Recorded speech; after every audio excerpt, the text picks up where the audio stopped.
Shabbat Shalom mais uma vez, você que nos assiste pela TV Sião, eu sou o professor Mateus Andona, e aqui na Har Tzion, em Belo Horizonte, na nossa sinagoga querida e amada, judaico-messiânica, nós temos o privilégio de estudar há 20 anos, ininterruptamente, as parashiot, as porções da Torá. Deus nos deu essa graça e nos permitiu, a cada sábado, há 20 anos, sem faltar um sábado, nós estamos aqui estudando a porção da semana, uma divisão feita pelo povo de Israel há mais de 2.500 anos, para que ao longo de um ano possamos estudar toda a Torá com porções correspondentes dos profetas e também da Brit Hadashah. A porção de hoje, dê uma olhada aqui na tela comigo, é Hayei Sara, a vida de Sara, e o tema da palavra que eu vou dar hoje é o verdadeiro amor, ou o amor ideal que nós precisamos ter para mudar e influenciar esse mundo. O que me motiva a fazer um estudo como o de hoje é chamar a sua atenção para a nossa missão nesse mundo. Tem sido ensinado há 2.000 anos em muitos meios cristãos que o maior objetivo do servo de Deus, do crente, do católico, é ir para o céu. Quer dizer, eu tenho uma experiência com Deus, eu mudo de vida, eu nasço de novo, eu largo os meus pecados, eu me arrependo, para morrer e ir para o céu. Então eu vou viver a minha vida aqui segurando, detestando isso aqui, ansiando pelo momento onde eu serei tirado daqui e levado para o céu, como se ensina aí fora. Vou ser arrebatado, vou sumir daqui e vou aparecer lá com São Pedro, e aí a vida vai ser boa eternamente, que eu vou ficar lá no céu, na nuvem, vou ter lá minha casinha, né? Minha casa de ouro, na cidade celeste, e eu vou ficar lá então na morada celeste, adorando a Deus para todo sempre, e que se exploda esse mundo para cá, ainda bem que eu saí de lá, não é? Muitas pessoas pensam assim. Mas não é essa a mensagem da Bíblia, não é essa a mensagem dos profetas, não é essa a mensagem da Torá, nem muito menos foi esta a mensagem de Yeshua, o nosso Messias. Nossa missão aqui nessa terra é mudar o mundo, é mudar as pessoas, é apresentar Deus e seu poder transformador através do Mashiach às pessoas deste planeta, fazendo desse planeta o quê? Restaurando-o a imagem do que ele era antes da queda do primeiro homem, que foi Adão. O jardim do Éden é o parâmetro, é o padrão de um sistema em aliança, em consonância com a vontade de Deus. Tudo aquilo foi perdido, mas não foi perdido definitivamente. O Eterno deu a nós a missão de trazer o quê? Restauração. E os profetas anunciam o quê? Restauração do mundo, restauração de Israel, o que vai ocasionar restauração do mundo, o que vai ocasionar o quê? Tikkun Olam. A redenção, restauração universal. Aqui, não é no céu, aqui. Então eu tenho que partir deste pressuposto. Você está aqui para transformar esse mundo. Diga amém, pessoal. Você não está aqui para servir a Deus esperando morrer para ir para o céu. Você está aqui para trazer redenção aqui e agora. Redenção já, restauração já, Tikkun Olam já, agora, em nossos dias. O judeu ora a cada semana, a cada dia, quando recita o Kadish, ele diz, olha, que o Senhor apresse a vinda do teu ungido para trazer o quê? Restauração em nossos dias. Então a gente clama a vinda de Yeshua, não é para você sair daqui não. É para que o quê? Yeshua traga consigo a restauração. Porque os profetas anunciaram que quando o Mashiach volta, ele vai instaurar o quê? O seu reino aqui no mundo. Vai ser aqui, não vai ser no céu, vai ser aqui. Ele vai reinar de Sião para as nações, ele vai ensinar a Torá de Deus para todas as nações. E as nações vão subir a Sião para adorar a ele, lá no Monte Sião, lá no Monte Moriá, e as nações vão celebrar as festas de Deus, e as nações vão guardar o Shabat, e as nações vão guardar as leis alimentares. Não fui eu que disse isso, foi Isaías. Se você discorda de alguma coisa, converse com Isaías, peça para que ele te explique por que ele escreveu isso. Mas eu creio com plena convicção e fé que as palavras do profeta são verdade. E vão acontecer. Isso nos dias do Mashiach. Mas para que esse dia venha e o Mashiach estabeleça aqui o seu reino, nós temos que preparar-lhe o caminho, pessoal. Nós temos que endireitar, aplainar o caminho para ele. Não é esperar que ele faça todo o trabalho sozinho. Ele nos deu essa missão, ide, anunciar esse evangelho do reino a toda criatura. É nossa missão. E o próprio Mashiach nos diz que nós seríamos conhecidos, nós impactaríamos o mundo, nós transformaríamos o mundo através do amor. E não é só o amor que temos entre nós. É o amor que demonstramos ao próximo, ao ímpio. O problema é que hoje em dia você não está conseguindo amar nem o seu irmão de fé. Como é que você vai amar o ímpio, o pecador? Você não está conseguindo relacionar nem com o seu irmão de fé. Como é que você vai ter alguma influência sobre uma pessoa que precisa ser liberta? É disso que trata a paraxá de hoje, que é a paraxá Raei Sara, onde eu abordei o tema, o verdadeiro amor. Dê uma olhada aqui comigo, olha. O chamado de Israel, para você entender essa questão da influência do mundo, é um chamado intercessório. Nós vimos na porção passada a função de Abraão em interceder pelos habitantes de Sodoma e Gomorra. Abraão estava ali já externando a missão de todo judeu, do povo de Israel, que é o quê? Interceder pela humanidade. Levar Deus, o conhecimento de Deus ao mundo. Israel era para ser uma extensão do reino de Deus na terra.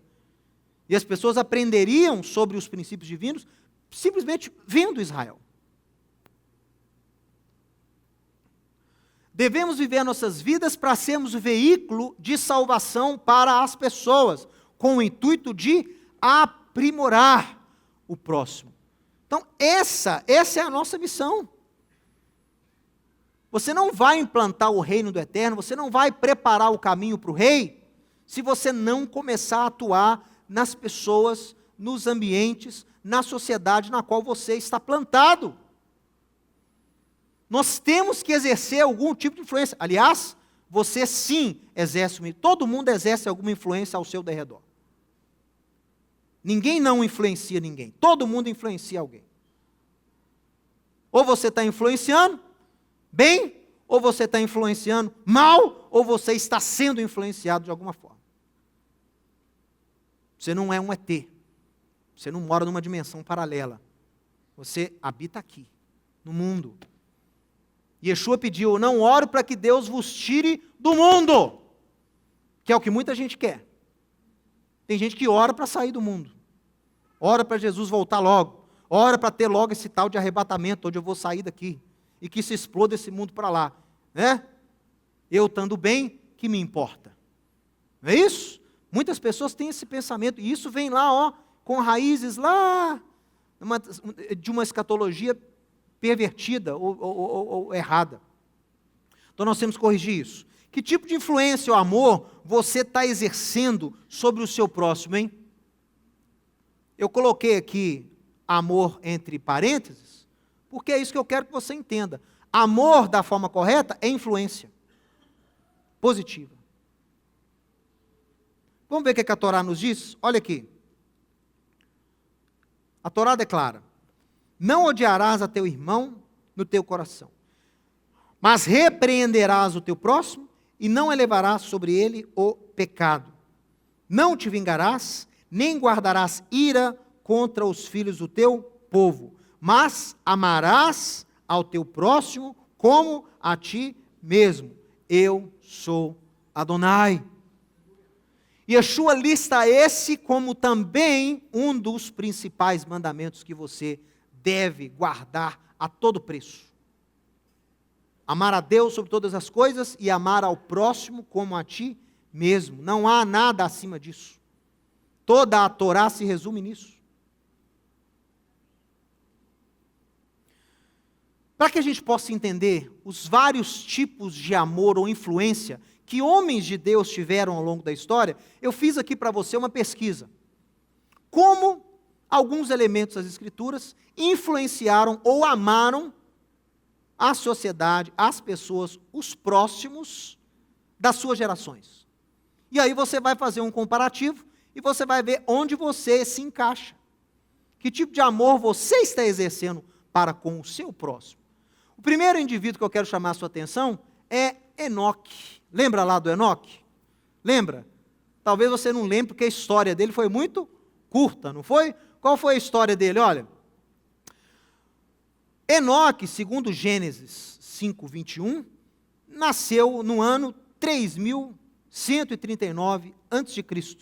Ele viveu 365 anos e Deus o tomou para si. Por quê? De outra forma, ele iria se contaminar também. Era um homem muito santo, muito puro, muito dedicado a Deus. Andava com Deus, conversava com Deus. Não temos registro, porém, não temos registro da influência que Enoque teve, nem da atuação de Enoque para o bem da humanidade durante os seus dias. Talvez ele tenha se preocupado apenas com a sua própria santidade. Pense comigo aqui, como é que era a humanidade nos dias de Enoque, pessoal? Será que estava todo mundo servindo a Deus da maneira correta? Não. A humanidade já havia se desviado. Representantes da humanidade já haviam tomado outro caminho, sem ser o caminho do eterno. Enoque, sim, nasceu uma pessoa que sempre buscou a Deus, era uma pessoa de extrema conexão com Deus, de grande santidade, porém o quê? Porém, não temos registro. Não estou falando que ele não influenciou. Eu estou falando que a Torá não nos dá registro da atuação que Enoque teve nos seus dias para as pessoas. Ele teve alguma pregação? Ele levou alguém ao arrependimento? Ele contaminou alguém com a sua santidade? Não. Deus o toma para si, e os rabinos dizem para que ele não se corrompa, para que ele não se corrompesse, não é isso? Se ele vivesse mais, ele ia se corromper. Então, Deus o tomou para si. Olha, é exatamente o que nós temos hoje em dia, que é um falso, não é o caso de Enoque, mas hoje em dia as pessoas têm um falso conceito de santidade. A pessoa acha que santidade é viver uma vida sem alegria, é viver uma vida religiosa, né? E eu digo a você que santidade é oposto à religiosidade, ok? Santidade é oposto à religiosidade, não bate uma coisa com a outra. Quanto mais religioso, menos espiritual. Essa é a regra. E o que acontece? Nós temos o conceito até nos meios cristãos e em outras religiões existe também esse conceito de uma reclusão, ou seja, se eu quiser ser santo, separado para Deus, eu tenho que me separar também do mundo. Então eu tenho que me recluir, eu tenho que sair do meu ambiente, da minha sociedade, e eu tenho que viver como apregou o movimento monástico, né? Eu tenho que viver aí isolado, no alto de uma montanha, num convento, num mosteiro, ou sei lá o quê, onde nada vai me influenciar, eu não vou ter contato com nada que é do mundo contrário a Deus, dessa forma eu vou o quê? Alimentar minha santidade, vou ser muito santo. Isso não é santidade. Santidade é um convívio tal com Deus, que você influencia as pessoas ao seu redor a serem como você. Isso é santidade. Você é separado para Deus, mas você vive no mundo. A santidade exige o quê? Ação. A pessoa é santa para quê? Para servir a Deus e abençoar o próximo. Claro que você tem que se descontaminar do mundo. Você não pode se contaminar com as coisas do mundo, mas você não vai sair do mundo, como muitos querem.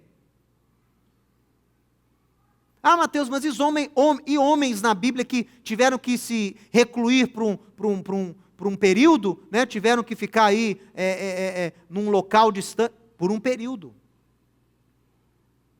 Às vezes queriam se preparar, né? Você tem Moisés lá no Monte Horebe, depois Elias vai também nesse tal Monte Horebe, Paulo vai nesse Monte Horebe também, chamado de Monte Sinai, que fica na Arábia, e lá o quê? Eles têm um momento de comunhão, eles recarregam as energias, eles recebem de Deus visão, confirmação e poder. Para quê? Para ficar lá dentro da caverna do monte crescendo em santidade? Não, para saírem e cumprirem a sua missão. Todo mundo quer ser o Elias que ora e vem fogo do céu, mas ninguém quer ficar lá sendo sustentado pela viúva de Sarepta. Ninguém quer ficar lá no Sinai, ninguém quer ficar lá recebendo alimento, né? Deus trazendo água, Deus trazendo carne lá pela caravana de árabes, né? Você achou que fossem corvos, né? Mas não é não, o hebraico lá original é Orvim ou Aravim, que em hebraico não tem vogal. Então ali o original eram árabes, caravanas de árabes que traziam alimento para o profeta. Não era corvo, não. Deus ia mandar carne pelo bico do animal impuro. Pensa um pouquinho. Então não é corvo, é árabes. Os árabes levavam comida para Elias lá no... Enfim, esse não é o conceito de santidade que a Bíblia pregou. Ide. Jerusalém, Judéia, Samaria. Ide. Exerça a sua santidade para o bem das pessoas, para o bem do mundo. Mude o mundo de alguma forma com a sua santidade. Então, é um conceito falso, esse que o mundo tem, que santidade é você ser ultra-religioso, pode pôr aqui na tela para mim, quer que você ser ultra-religioso e excluído de tudo, não é? Não conversa com ninguém, não tem contato com ninguém, não celebra nada, não é? Não posso ouvir música, que isso vai atrapalhar a minha santidade, né? Não posso... Então, é o monasticismo. Esse conceito de monasticismo, ele não é bíblico, viu? E a regra é, quem não influencia é influenciado. Se você não está influenciando, você está sendo influenciado de alguma forma. Bom, vamos passar de Enoque, vamos chegar a um outro camarada aqui que você conhece mais sobre ele, que é Noé. Noé, você conhece a sua história, não é? Qual a característica do amor que Noé teve para com a sua geração? Olha, no ano 2225 a.C., Deus anuncia a Noé, justo na sua geração, que iria destruir a humanidade por causa da maldade do coração do homem. A construção da arca, então, seria não só um instrumento de salvação para Noé e a sua família e os animais, mas seria também um testemunho e uma ferramenta para que a missão de Noé fosse cumprida. Qual que era a missão de Noé, pessoal? Sobreviver? Não. Anunciar o arrependimento para a humanidade, para que Deus não a destruísse. Essa era a missão de Noé. 120 anos, se eu não me engano, a arca foi sendo construída. Demorou 120 anos. Todo mundo via Noé construindo aquele barco enorme. Era um testemunho, não era? As pessoas viam um barco, Noé, que é isso? O que você está fazendo? O que está acontecendo? Era a dica, era a entrada para que você pudesse o quê? A maldade da humanidade está tão grande que Deus decidiu destruí-la. Arrependam-se, voltem aos caminhos de Deus. Deixem de praticar a maldade, deixem de praticar aquilo que Deus abomina. Por quê? Se há arrependimento, há o quê? A revogação. Toda profecia de juízo, se há arrependimento, ela pode ser revogada. E o que aconteceu, pessoal? Durante os 120 anos de construção da arca, Noé não intercede a Deus em prol da humanidade. Você tem na Torá aí alguma oração de Noé intercedendo pela humanidade? Senhor, não faz isso não. Senhor, não tem outra alternativa não. O Senhor vai destruir tudo. O Senhor vai destruir o justo com o ímpio. Se tiver justo aí que eu não conheço. O Senhor vai destruir todo mundo. E a tua criação, Senhor, o Senhor vai destruir tudo. Senhor, não, deixa eu falar com eles. Deixa, né? Não faz isso não. E se tiverem 50 justos, Senhor, não destrua a humanidade não. Se tiverem 500, não destrua. Não há intercessão. Não há preocupação de Noé em alcançar as pessoas, em fazer com que aquele juízo não se cumprisse. Olha, não existiu uma consciência social da parte de Noé, e ao término dos 120 anos de campanha, que foi a construção da arca, nenhuma alma a Deus Noé ganhou em arrependimento. Essa é uma das razões pelas quais os filhos do Eterno, dentre as nações, não podem ser chamados de filhos de Noé. Isso não existe. Se você serve a Deus, você não é filho de Noé, não. Se você serve a Deus, você é filho de outro homem, que a Bíblia declara como o pai da fé. Mas Noé? Ah, porque agora nós somos Binei Noar, somos filhos de Noé. Vocês estão perdidos então se vocês são Binei Noar. Porque filhos de Deus vocês não são. Vocês não têm nada a ver com o propósito de Deus. Vocês estão fora do propósito de Deus. E olha, preste atenção ainda sobre Noé. Palavras que saem do coração atingem o coração.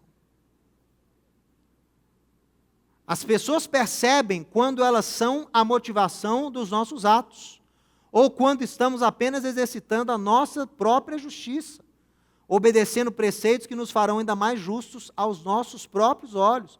É como se diz, né? Sou caridoso porque isso me torna uma pessoa melhor. Qual é o motivo da caridade? Os outros? O próximo? Não, ela mesma. Ela faz a caridade porque isso faz ela se sentir melhor. Eu oferto, eu dou dinheiro, eu ajudo Beltrano e Ciclano, porque isso faz me sentir melhor. Né? Menos peso na consciência. Muitos erros que a pessoa comete ao longo da vida, então ela tenta compensar com esses atos de justiça. Mas esses atos de justiça beneficiam apenas quem na mente dela? Ela mesma. Ela está fazendo aquilo por ela. Vamos lá.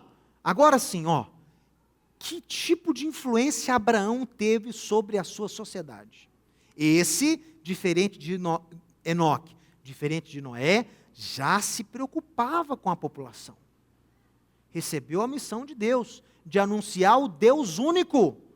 Os rabinos falam que Deus se revelou a Tera, que foi o pai de Abraão, e Deus se revelou a Abraão através dos céus. Deus falou com ele através dos céus, dos astros. E ele entendeu que havia só um só Deus, e esse Deus dá o comando para ele, olha, sai da tua terra, da tua parentela, vá para uma terra que eu vou te mostrar, e lá eu vou te fazer uma grande nação, e você vai abençoar todas as famílias da terra, através do povo que você vai gerar. Então a gente já vê que há um consentimento social, há uma intenção de aprimorar o mundo de alguma forma. Olha, ele é chamado de o hebreu, Haivri. Por quê? Porque o mundo inteiro estava de um lado, e ele de outro. Dedicou sua vida a tornar o Deus único conhecido no mundo. Isso é verdade. Oferecia sua casa como pousada para os viajantes, utilizando a oportunidade para falar do Deus Criador. Os rabinos falam muito isso. Que ele colocava a tenda dele em encruzilhadas e ele abria 4 portas, ou seja, todo mundo era obrigado a passar pela tenda dele. Igual hoje em dia eles fazem com o free shop nos aeroportos. Para você chegar no portão de baixo, você tem que passar dentro do free shop, não é isso? Fizeram essa estratégia agora. Você antes, não, você desembarcava, você tinha oportunidade, ou você passava no free shop, para você ir embora pegar a sua mala. Agora não. Para você pegar a mala, tem que passar dentro do shopping. Né? As mulheres que sofrem com isso, porque tem que passar ali dentro, e não tem jeito, né? Você passa ali, você olha uma coisa, olha outra. Homens também, viu? Não é só mulher, não. Homens também. Mas é a mesma coisa, Abraão queria influenciar. Né? Abraão queria influenciar, queria falar do Deus Criador. Mas olha só, tem um detalhe aí, pessoal.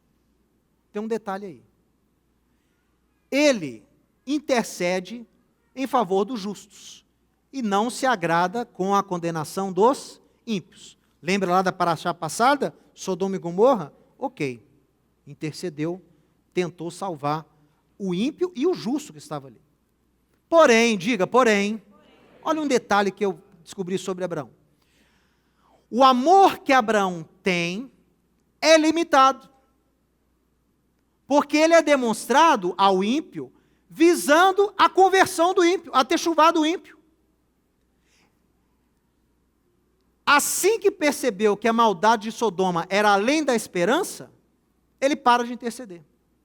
Ou seja, Abraão ama as pessoas, ou amou as pessoas, baseado no que elas poderiam ser, e não pelo que elas são. Então, ele não amou o ímpio de Sodoma.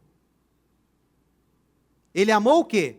Essas pessoas podem vir a ser servas do Deus Altíssimo. Então, eu tenho que interceder por elas. São salvos em potencial. Preste atenção, pessoal. Você não ama um ímpio, mas você ama aquilo que ele pode ser. Se ele decide não te ouvir, você o quê? Você larga ele para lá. Por quê? Ele só é importante quando o potencial de servir a Deus está vivo dentro dele. Se ele ainda tem o potencial de vir para o meu time, eu vou investir. Se eu vejo que ele já fechou as portas, o quê? Então, é um amor, de certa forma, limitado. Por quê? Ele pensa, ele está trabalhando só naquilo que a pessoa pode vir a ser. Ele os ama apenas baseado no que eles poderiam ser e não pelo que são. Ou seja, olha a frase. Sou caridoso, pois essas pessoas podem vir a ser servas de Deus como eu sou. Muita gente no meio cristão, e também no meio judaico, evangeliza com esse pensamento. Ele não está amando a pessoa que ele está evangelizando. Ele está querendo o quê? Ele está querendo que a pessoa se torne como ela é. Se eu posso te convencer a ser como eu te amo. Ok? É bom, mas é ainda incompleto. Porque você não ama a pessoa pelo que ela é.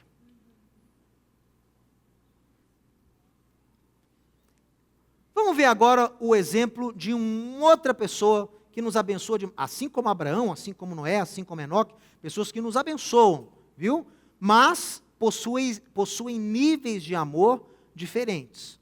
Moisés, por exemplo. Moisés já é superior a Abraão nesse aspecto do amor. Sabe por quê? Olha que interessante.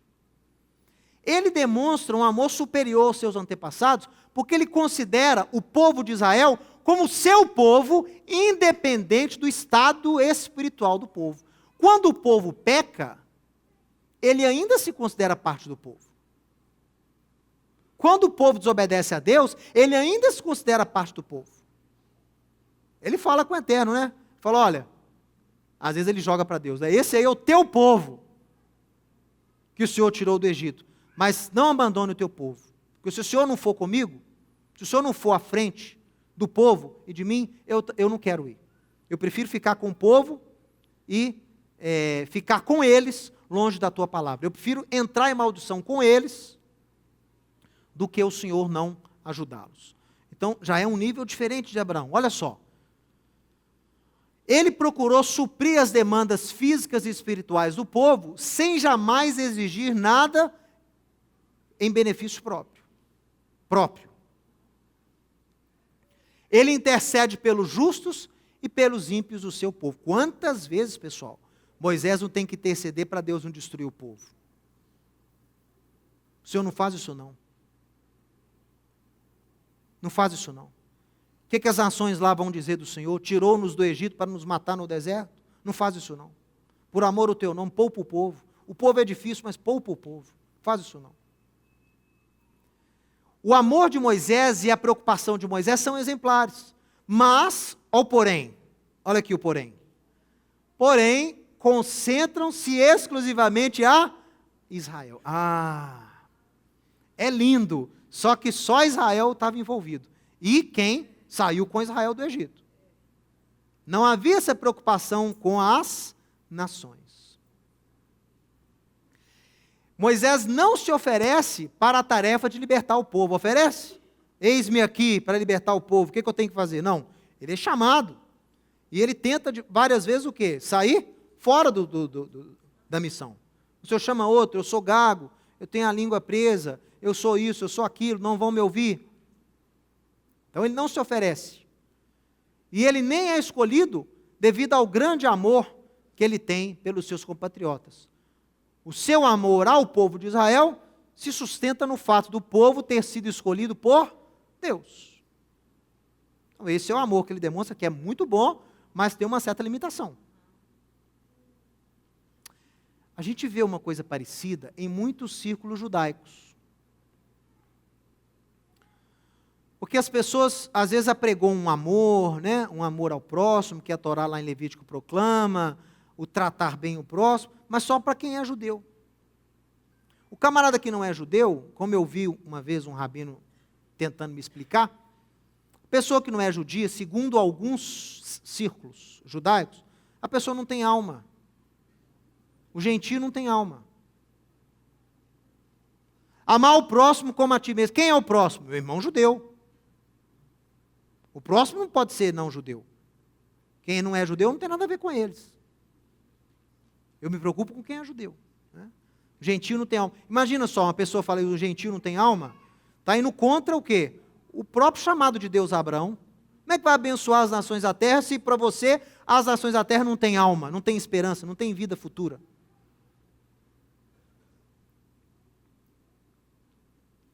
Os rabinos, olha que interessante, sobre Moisés. Os rabinos afirmam que o primeiro redentor aponta para a obra do segundo redentor. Olha, pessoal. Moisés tipifica quem? O Messias. Moisés é o primeiro redentor, que ele aponta para o segundo, que vai ser superior a ele. Ele mesmo disse isso. A obra de Moisés espelha-se na obra do segundo redentor que viria. Então, baseado nisso, olha, o Messias será semelhante e ao mesmo tempo superior a Moisés. Então eu tenho que ter o Messias como parâmetro de amor ao judeu e ao não judeu. Os rabinos apregoam isso. Por isso que o Mashiach, ele representa ali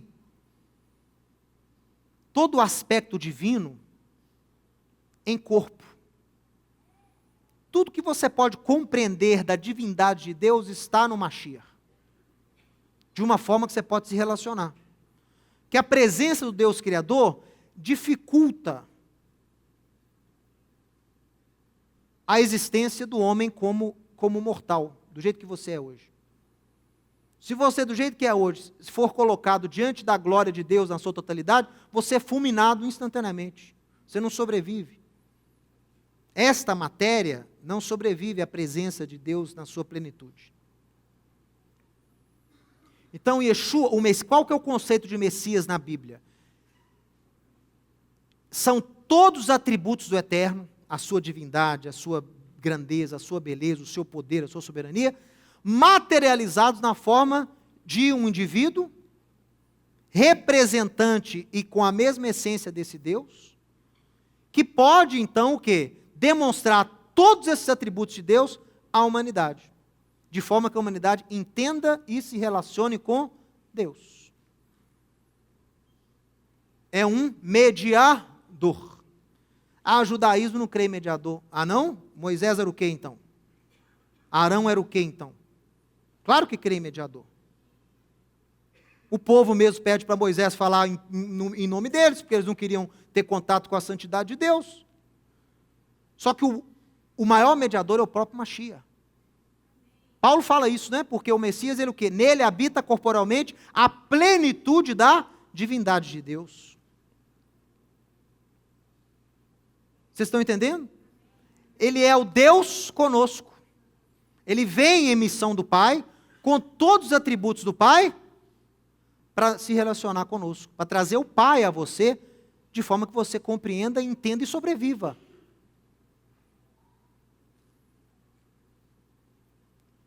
Por isso o Mashiach é o nosso padrão. Por isso Yeshua é o nosso padrão de amor, de exemplo. Por isso que ele é chamado de varão perfeito. E é na sua estatura que você tem que se basear. Ela é o seu parâmetro. Na estatura dele. Enoque, Noé, Abraão, Moisés, são pessoas que nos abençoam muito até os dias de hoje. Mas todas elas apontavam para a obra que o Mashiach, Yeshua, iria concretizar na sua vida. Então, por isso que agora, olha, eu quero falar para você da influência de Yeshua, da influência do Mashiach, o tipo de amor perfeito de Deus demonstrado a nós, homens e mulheres. Yeshua demonstra o amor de Deus ao mundo, de uma forma nunca vista antes. Um amor incondicional e sem fronteiras. Isso é fantástico. Talvez ele não anunciou esse amor tanto nos seus dias lá em Israel, nos seus 3 anos e meio de ministério. Mas após a sua ressurreição, esse amor é concretizado. Por quê? As fronteiras do reino são abertas. Depois da sua ressurreição. Depois da sua ressurreição, todo aquele que não é judeu, mas crê nele, passa a ser o quê? Povo de Deus junto com o judeu. Nos seus 3 anos e meio, ele não prega fora de Israel. Ele não anuncia a palavra para quem não é judeu. Há gentios que o procuram, ele até é muito ríspido com esses gentios, por quê? Porque ainda não era a hora da obra atingir as nações. A obra veio primeiro para os de Israel. Mas, após a sua ressurreição, a coisa muda. As profecias começam a se cumprir. As porteiras do reino se abrem para quem também não é de Israel. Isso já é um aspecto que nenhum outro personagem da Torá, nem dos profetas teve. Que é esse apelo e poder de influenciar e alcançar as nações. Yeshua se entrega e se sacrifica por amor a nós. A sua obra tem origem em Israel, mas é responsável por abrir as fronteiras do reino para as nações. Justos e ímpios possuem a chance de serem aproximados a Deus, como anunciado pelos profetas de Israel. Inclusive, quando ele anunciava, apregoava, ele apregoava para as ovelhas perdidas da casa de Israel, para os ímpios. Seu trabalho principal era para o pecador, não era para o justo.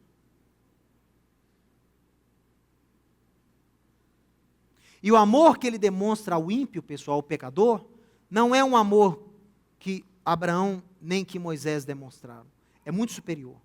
Porque ele reconhece na pessoa, no ímpio, não o que a pessoa pode ser, mas reconhece aquela alma ali como criada à imagem e semelhança de Deus, pessoal. Isso o motiva.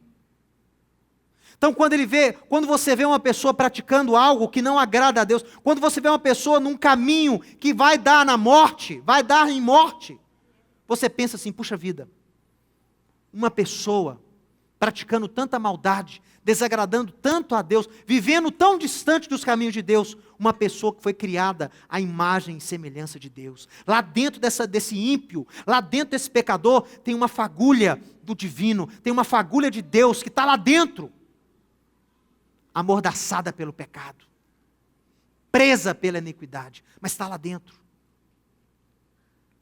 É por isso que nós usamos a expressão, a alma precisa ser liberta. Liberta de quê? Liberta da iniquidade. O que precisa ser liberto? A fagulha de Deus que está dentro de você.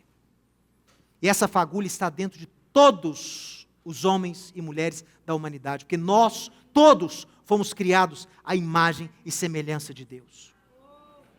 E é isso que motiva Yeshua a entregar a sua vida por este pecador. É porque ele foi criado à imagem e semelhança de Deus. E ele, nesse estado, está distante daquilo que foi criado para ser. Se você foi criado à imagem e semelhança de Deus, você foi criado para ser o quê? Servo de Deus. Vocês entenderam? Se a humanidade foi criada à imagem e semelhança de Deus, a humanidade foi predestinada a servir a Deus. Deus não criou a humanidade para servir a Mamon, Deus não criou a humanidade para servir a ela própria, Deus criou a humanidade para servir a Deus. Por isso que Paulo fala, a predestinação que eu creio, existe predestinação. Claro que existe.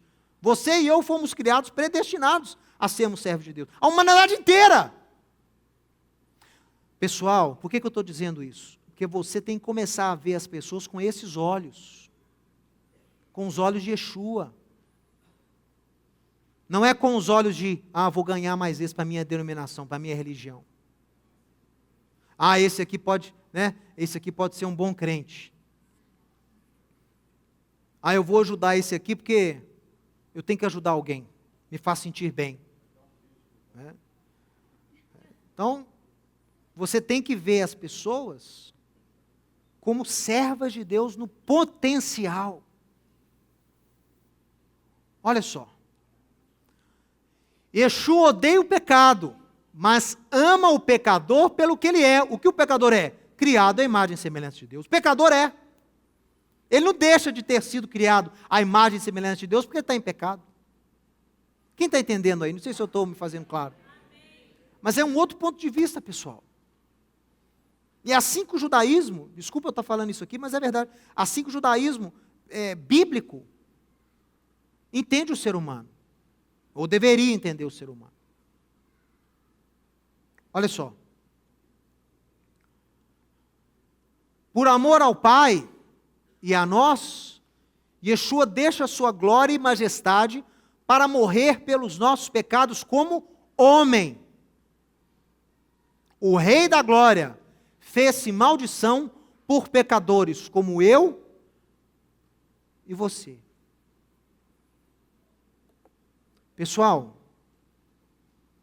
Yeshua abriu mão de muita coisa para poder vir aqui e padecer e ressuscitar por você. Muita coisa. Paulo dá uma ideia do que se passou quando Yeshua teve que vir aqui. Olha só, eu vou ler para você. Filipenses, no capítulo 2, verso 5. Tende em vós o mesmo sentimento que houve em Yeshua HaMashiach. Porque ele, subsistindo em forma de Deus, não julgou como usurpação o ser igual a Deus. Então, por isso que eu digo, olha aqui, a turma aí, militantes antitrinitarianos.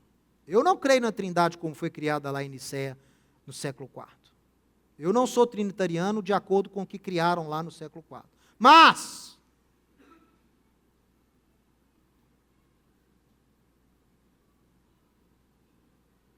se Moisés fala sobre esse Messias, se os profetas, quando anunciam sobre ele, o chamam de Deus,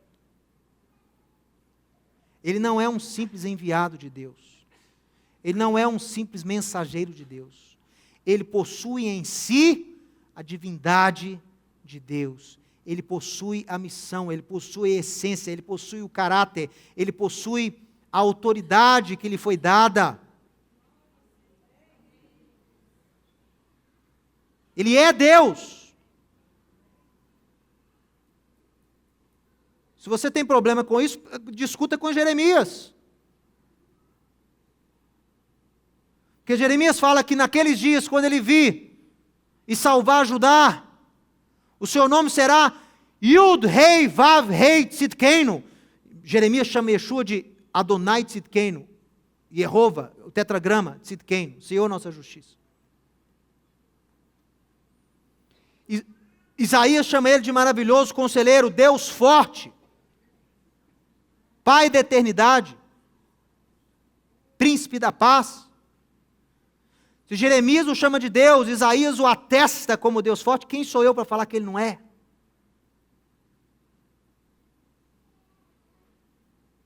Se o apóstolo Paulo, inspirado pelo Espírito de Deus, diz aqui, subsistindo em forma de Deus, não usurpou ser igual a Deus.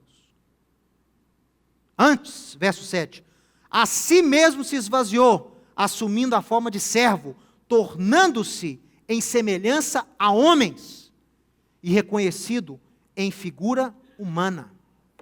A palavra se fez carne, o verbo, lembra? No membra, o dvar, o logos, estava com Deus e era Deus, claro. Yeshua é Deus, ele não é o Pai. Mas ele é Deus, Deus é um título. Ele não é o Pai, por que eu sei disso? Porque todos os homens da Bíblia, incluindo os apóstolos, incluindo o próprio Yeshua, tratam o Pai como uma entidade de autoridade sobre ele. Eu não vim fazer a minha vontade, mas do Pai que me enviou. As palavras que digo não são minhas, mas provenientes do meu Pai. O poder que vocês veem não vem de mim, mas foi o meu Pai quem o deu a mim. O Pai é maior do que eu. Não fui eu que disse essas palavras. Os apóstolos dão abertura em suas cartas, muitos deles dizendo: bendito seja o Deus e Pai do nosso Senhor Yeshua HaMashiach, Jesus Cristo. Então Yeshua tem um Pai, que é Deus, que é o Todo-Poderoso, Deus Criador. Mas Yeshua, na sua qualidade de Filho, Mashiach, ele é Deus, porque ele vem de Deus. Mas ele não é o Pai, porque é o Pai que ele envia. Gente, isso é tão claro na Bíblia, que Paulo fala que o quê? Todas as coisas lhe foram sujeitas, exceto aquele que lhe sujeitou todas as coisas, é lógico. E no final de tudo, o que ele vai fazer? Entregar o reino novamente a quem? Ao Pai.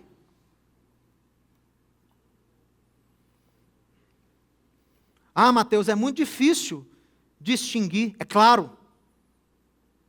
Você não tem ideia, você não tem experiência de lidar com aquilo que é divino, daquilo que é glorioso. Muitas das aparições que a Bíblia relata como Deus aparecendo ao homem, eram Mashiach. Não é por que a Bíblia trata como Deus? Porque ele é Deus, ele estava ali representando o eterno.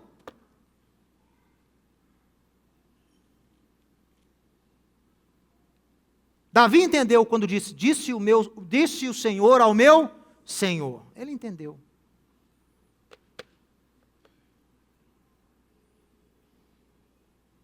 Então, pessoal, por que você tem que entender? Para que você possa imitá-lo. Para que você veja que esse que Deus formou, que Deus gerou, semelhante a Ele, que deu poder e autoridade, esse se fez homem. E a Bíblia diz que Ele escolheu fazer isso. Ele podia não ter feito isso. Podia. Ele escolheu passar por isso. Ele escolheu abrir mão da sua divindade, do seu corpo de glória, assumiu forma de homem, o Logo se fez carne. Verso 8 de Filipenses 2. E a si mesmo se humilhou, tornando-se obediente até a morte e morte de cruz. Graças a Deus, se você segue a Yeshua, a sua vida de fé não termina na cruz. Porque se a sua vida terminar na cruz, se a sua fé terminar na cruz, você é um derrotado. A vida do discípulo não termina na cruz. O objetivo final de Yeshua era a ressurreição. A cruz era uma etapa naquilo que ele tinha que passar para voltar ao Pai. A cruz é uma etapa, não é o ponto final. É uma etapa. A obra de Deus com Yeshua não termina na cruz. O nosso trunfo está na ressurreição, não na cruz. É por isso que judeu nenhum usa cruz. Nem messiânico, nem não messiânico. Porque cruz é símbolo de morte. Cruz é símbolo de punição. Você quer expressar sua fé em Yeshua? Use algum símbolo da ressurreição. É isso que é o símbolo da nossa fé, ressurreição. Mateus, que símbolo que é da ressurreição? O peixe. O peixe. Os fariseus criaram esse símbolo. O peixe é o símbolo da ressurreição. Por quê? Porque Jonas, na tradição judaica, ele ressuscita do ventre do peixe ao terceiro dia. Vocês estão entendendo, pessoal? Por isso você não vai ver cruz nenhuma aqui. Ah, porque vocês são judeus? Não. Mesmo se eu não fosse judeu, eu não ia usar cruz, não. Se Yeshua viesse nos dias de hoje, ok? Fosse condenado por um método comum de condenação de morte, hoje em dia. Hoje em dia não, né? 50 anos atrás. Cadeira elétrica, não é? Cadeira elétrica era muito usada nos Estados Unidos. Aí você vai andar com uma cadeirinha elétrica no pingente?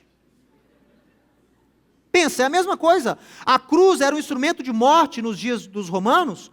Só no ano de Yeshua, centenas, milhares de judeus foram crucificados na cruz.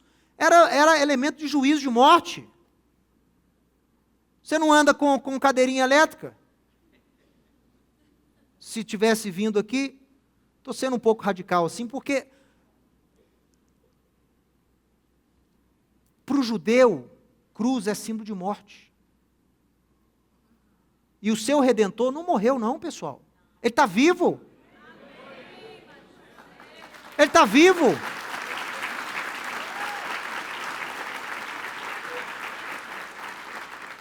Olha aqui. Está na hora de tirar ele da cruz. Ele está pendurado lá, tem 2000 anos, ensanguentado. Chega. Messias morto não salva ninguém não.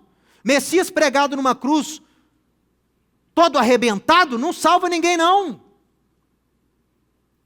O Messias ressurreto, à destra de Deus, salva. Esse intercede por você. Mas na cruz, mas fizeram essa imagem do Filho de Deus, deixando-o morto por 2000 anos. Tem imagem dele morto na cruz, tem imagem dele deitado dentro de um caixão, tem imagem dele bebê, mamando no seio da sua mãe. Nem o Yeshua bebê, nem o Yeshua na cruz ensanguentado, nem o chicoteado salva ninguém. O Yeshua ressurreto. Esse que Deus o exaltou. Aqui, deixa eu terminar de ler. Está chegando a época aí que vocês vão celebrar o nascimento dele. Então prestem atenção numa coisa. Vocês não, né? Aí fora. Chega uma época aí, entendeu? Vocês são contra celebrar o aniversário dele. Eu não sou contra não, ué. Pode celebrar. Quando é o dia? 25. Não, você sabe que não é esse dia. Ah, mas o que tem? Ué, beleza, vamos celebrar seu aniversário hoje então? Então vamos celebrar. Quando é que é seu aniversário? 30 de março. Vamos celebrar 2 de abril? Qual é a diferença? Celebra 2 de novembro? Aproveita, feriado. Não, que isso? Não sou contra celebrar, mas celebra na data certa. Mas ninguém sabe qual é a data. Aí é meu ponto. Se não sabe qual é a data, tem que ter um motivo para isso, gente. Você não acha que o Eterno omitiu isso não para evitar a idolatria?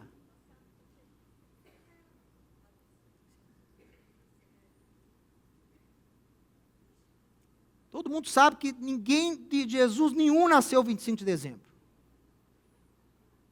Todo mundo sabe. Até quem celebra, mesmo ali, sabe que não nasceu. Então, para que celebrar? Como se não bastasse, ainda é a data de uma celebração pagã no Império Romano. A gente sabe de onde veio. Então, gente, menino Jesus não salva ninguém. Jesus na cruz também, coitado, está preso, como é que ele vai te salvar? Está preso. Está pregado na cruz.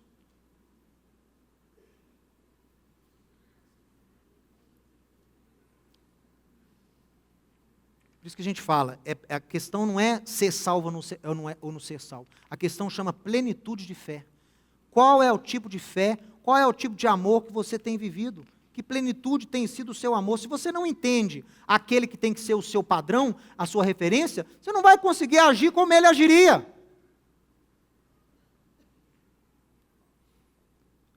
Não terminei de ler aqui, Pelo que também Deus, aqui, se humilhou, tornando-se obediente até a morte, morte de cruz.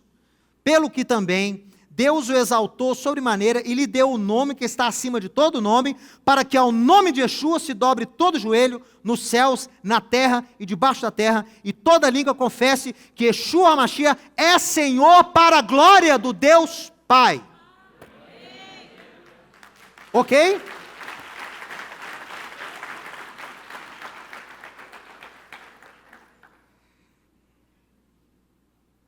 Para a glória do Deus Pai. Então ele também, como nosso Senhor, está a serviço do seu Pai. É difícil de entender, gente? Mas por que o povo não entende? Porque o povo está cego. Porque os concílios que fizeram lá há 1600 anos embaçaram a visão e a mente dos cristãos. E dos judeus também. É só você ler a Bíblia como ela é, do jeito que ela está. Olha, apenas em Yeshua Israel pode amar a Deus e as nações como o Messias nos ensinou. Nesse estágio, as pessoas serão influenciadas, transformadas e terão sua natureza mudada à imagem do Filho de Deus. Amarão a Deus sobre todas as coisas e ao próximo como elas mesmas. Só tem como amar o próximo quem entende o amor de Yeshua. Restauração já, em nome dele. Amém, amém e amém.